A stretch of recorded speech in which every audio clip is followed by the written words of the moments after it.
A trait spiritual masters have in common is their capacity to feel deeply. They know that their body is a highly sensitive instrument that permits them to know truth through feeling all of life, moment to moment.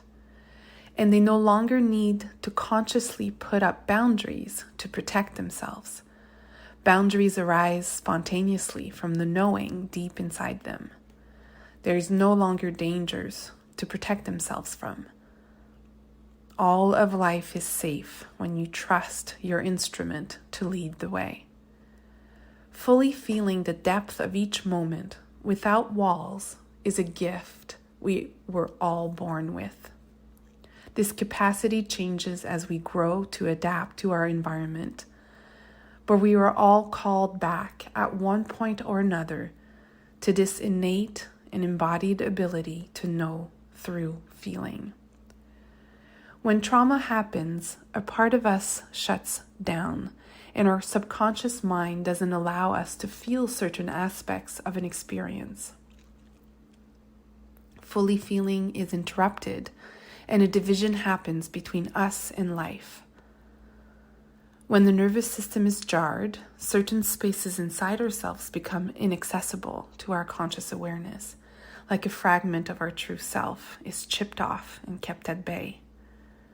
Our nervous system does this to protect our soul's innocence and purity from a threat, a betrayal. It expects will come back.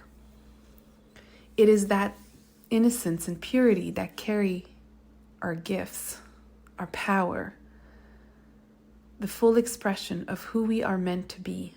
Without the ability to fully feel and therefore fully trust, we can't access the full wisdom available to us. 22 years ago, the night of the car accident, a part of me left. It couldn't stay in a body that existed in a world perceived as dangerous or life-threatening. After the NDE vision of the life I came here to live and the deep feeling of unconditional love, I regained consciousness and everything felt harsh, painful, and hostile. The contrast was so intense I didn't want to be there, and it propelled me into a very dense human experience. As I mentioned in my previous post, an experience I hadn't entirely owned until very recently. My right arm and neck were covered in blood from the shattered window. My right shoulder was in agonizing pain from the door caving in on my upper body. My left hip was numb, jammed into the gearbox, and I felt like a ton of bricks was on my chest. I could only take small sips of air. My lungs hurt like hell. I was angry. To be more accurate, I was enraged, like I hadn't felt rage before, and I couldn't control it. I was angry at my boyfriend for having taken a stupid left turn into oncoming traffic and risked my life again, like all the immature adults who had risked my life and had not kept me safe from harm as a little girl.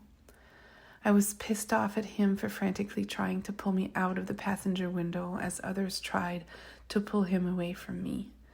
I was furious at the ambulance, who took 20 minutes to get to me, and I was bleeding internally and felt my life force slipping away. I was angry at myself for bringing my friend along for a game of golf that night. I could hear people behind me worried and scared talking about how she might be dead. I was terrified and I was in shock. But mostly I was angry.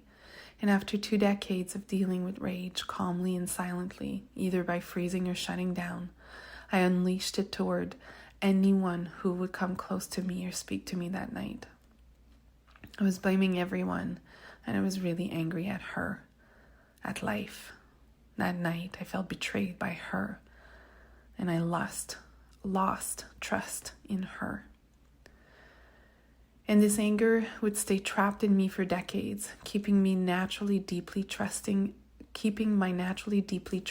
nature at bay, and keeping me from fully trusting that life was on my side. After that night, I never wanted to lose control again and became vigilant of situations that could put me in a similar situation. By losing my trust in her, I lost trust in the part of me that is the great mother, the fierce creator, the giver of all life. Although I still had access to her, a piece was always missing. I couldn't fully embrace the parts of the divine feminine hidden by my fear. I know now that the way I was living back then, how I made my choices disconnected from my body and my intuition, wasn't a safe environment for the fullness of my higher self to stay. So out of love for our potential, my soul fragmented and a part left, until recently when it returned.